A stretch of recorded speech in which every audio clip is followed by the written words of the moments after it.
और दुनिया के अंदर वाद्य यंत्रों में अगर कोई पहला वाद्य यंत्र बना है तो हम तो प्रकृति से जुड़ने वाले हैं।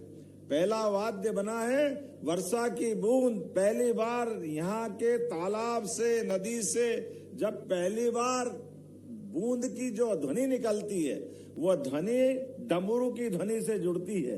ये ऐसी कई सारी बातों को समेटे हुए, और बांसुरी तो भगवान कृष्ण के लिए वाकई क्या आनंद की बात है।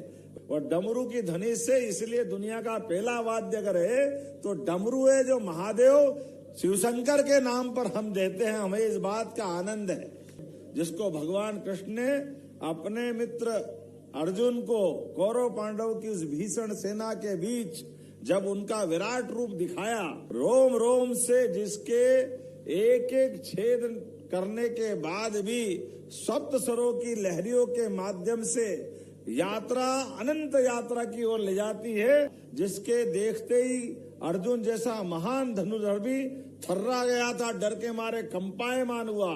जो अपने शरीर के रोम के माध्यम से पसीना आता है, ये हमारे मुख मुद्रा है। अब किसी को भी स्लाइन चढ़ा करके अगर जीवन बचाते हैं, तो ऐसे में हम सब जानते हैं ये जो रोम रोम के माध्यम से हमारे जीवन की चेतना आती है, सच्चे अर्थों में ये हमारे अपने रोम रोम को पुलकित करती आई है। मेरी अपनी ओर से वंदनीय है, अभिनंदनीय है। दुनिया का कोई भी वाद्य हो, वो हमारे ये जो शास्त्रीय रचना से बाहर नहीं हो सकता है। हमने प्रकृति से तालमेल बनाने की जो परंपरा स्थापित की, ऐसे में ये शास्त्रीय वाद्यों के आधार पर, और एक कठिन बात भी है, वो अपना कोई वाद्य बजा ले, हमारा कोई भी वाद्य कलाकार अपना शास्त्रीय जो भी जानता है, वो हर एक व्यक्ति के साथ अपनी तालमेल कर सकता है। ये विशेषता अगर कहीं है, ये भारतीय शास्त्रीय संगीत की विशेषता है, जो ये मुखी है उसका शरीर का।